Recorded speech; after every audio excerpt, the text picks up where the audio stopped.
வணக்கம். முனைவர் பா. மணிகண்டன், தமிழ்துறை உதவி பேராசிரியர், டாக்டர் எஸ்.என்.எஸ். ராஜலட்சுமி கலை மற்றும் அறிவியல் கல்லூரி, கோவை. சென்ற வகுப்பின் தொடர்ச்சியாக சைவமும் தமிழும் 10ஆம் திருமுறை திருமூலரின் திருமந்திரம்.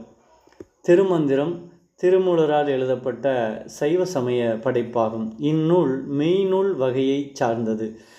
சிவமே அன்பு, அன்பே சிவம் என கூறும் திருமந்திரமே சைவ சித்தாந்தத்தின் முதல் நூலாக கருதப்படுகிறது. திருமந்திரம் தமிழ் ஆகம நூல் என்று அழைக்கப்படுகிறது.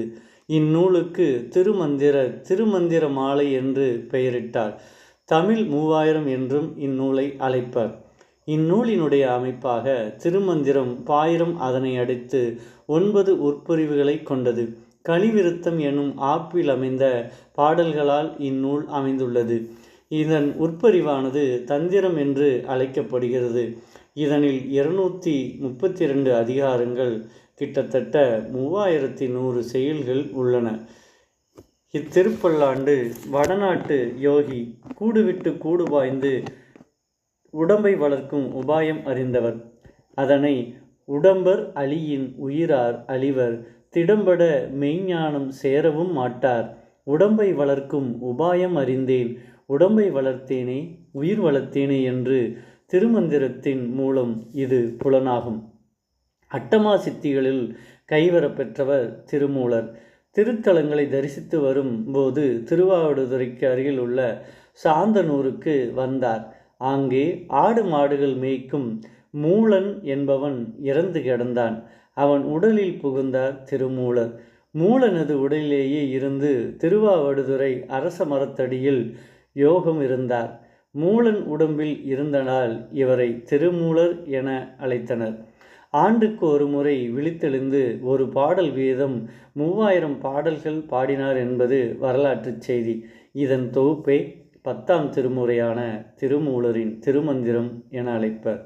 பொது பாயிரமாக 128 பாடல்களும், சிறப்பு பாயிரமாக 28ம், முதல் தந்திரம் காரணாகமம் 166 பாடல்களும், 2ஆம் தந்திரம் காமிகாமம் 208 பாடல்களும், 3ஆம் தந்திரம் வீராகாமம் 333 பாடல்களும், 4ஆம் தந்திரம் சித்தகாமம் 530 பாடல்களும், 5ஆம் தந்திரம் வாதுலகமம் 154 பாடல், 6ஆம் தந்திரம் வியாமலகமம் 128 பாடல்கள், 7ஆம் தந்திரமாக கலோத்தரகமம் 407 பாடல்களும், 8ஆம் தந்திரமாக சுப்ரகமம் 518 பாடல்களும், 9ஆம் தந்திரமாக மகுடாகமம் 400 மந்திரங்களும் என மொத்தம் 3000 பாடல்கள் விளங்குகின்றன இந்நூலில்.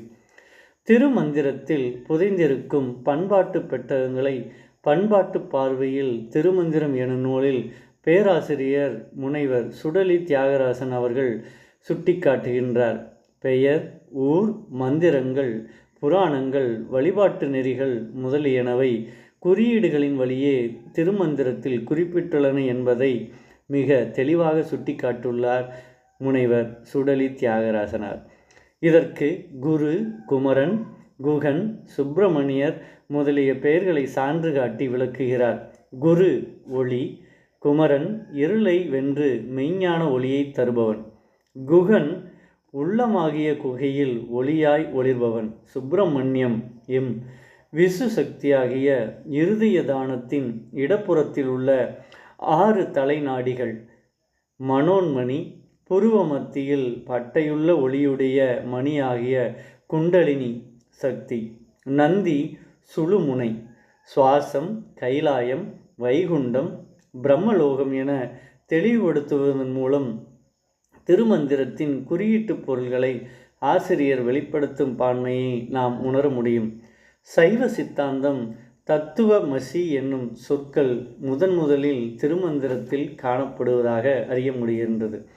திருஞான சம்பந்தர் திருவாவடுதுறைக்கு சென்றிருந்தபோது தனது அகத்துணர் காட்சியால் கொடிமரத்தின் கீழிருந்து திருமந்திரத்தை வெளிப்படுத்தினர் என்ற தகவலும் உண்டு. தேவார மூவருக்கும் திருமூலர் முற்பட்டவர் என்று கருதப்படுகிறது. ஒன்றே குலம், ஒருவனே தேவன் எனும் புகழ் பாடும்படியான தொடர் திருமூலரது திருமந்திரத்திலேயே இடம்பெற்றுள்ளது. மனித வாழ்வுக்கு தேவையான அனைத்து சக்திகளையும் ஒருங்கே கூறும் ஓர் அரிய நூலாக திருமந்திரம் விளங்குவது என்பது மிகையாகாது. நன்றி, வணக்கம்.